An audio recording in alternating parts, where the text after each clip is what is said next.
Coba bayangin, kamu udah capek-capek bikin iklan, orang klik, terus mereka dibawa ke halaman utama website kamu.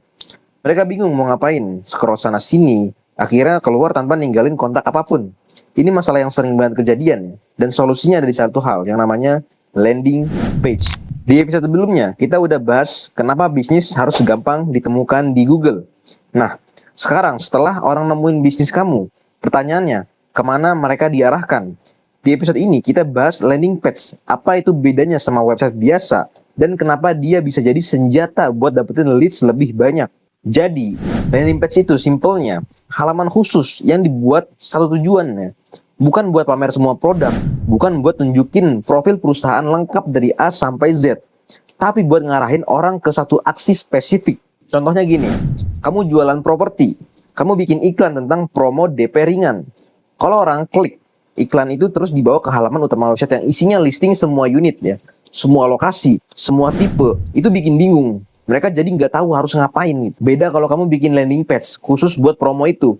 Isinya cuma tentang promo itu doang. Judulnya jelas, benefitnya jelas ya. Terus ada tombol daftar sekarang atau konsultasi gratis. Nggak ada distraksi lain. Itu bedanya landing page sama website biasa. Website itu luas ya. Isinya banyak halaman buat orang explore. Landing page itu sempit.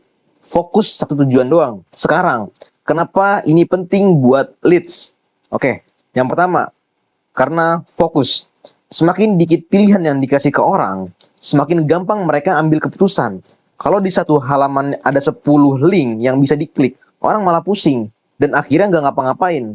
Tapi kalau cuma ada satu jalan ya, isi form atau klik WhatsApp, kemungkinan mereka ambil aksi jauh lebih besar. Yang kedua, karena landing page bisa disesuaikan sama pesan iklan. Ini yang sering disebut message match. Kalau iklan kamu ngomongin promo DP 5 juta, terus orang klik sampai di halaman yang isinya promo itu juga. Itu bikin orang percaya dan ngerasa nyambung. Coba kalau mereka malah dibawa ke halaman yang nggak nyambung sama iklannya. Mereka bakal mikir, ini bukan yang gua cari. Dan akhirnya mereka close tab. Yang ketiga, landing page itu gampang diukur. Kamu bisa tahu persis berapa orang yang masuk, berapa yang isi form, berapa persen yang jadi leads. Data ini yang nanti bisa kamu buat evaluasi. Apakah pesan iklannya kurang menarik? Apakah halamannya kurang meyakinkan? Atau justru semuanya udah oke, tinggal di-push lagi budgetnya. Intinya, landing page itu kayak pintu masuk yang udah didesain khusus biar orang nggak nyasar. Kalau mereka masuk lewat pintu yang tepat, kemungkinan mereka keluar sambil ninggalin data kontak jadi jauh lebih besar. Landing page yang bagus itu biasanya punya beberapa elemen ini. Yang pertama, headline yang jelas. Begitu orang buka halaman, dalam 3 detik, mereka harus langsung ngerti ini halaman tentang apa. Yang kedua, penjelasan benefit.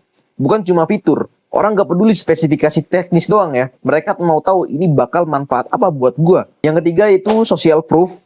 Bisa testimoni, bisa jumlah klien yang udah pakai. Apapun yang bikin orang percaya ini bukan abal-abal. Yang keempat itu call to action yang jelas dan cuma satu. Jangan taruh banyak tombol dengan tujuan beda-beda. Fokus ke satu aksi aja. Kalau 4 elemen ini ada, landing page kamu udah punya fondasi yang kuat buat nangkep leads. Jadi, kalau kamu masih ngarahin traffic iklan langsung ke homepage website, ini saatnya mikir ulang ya.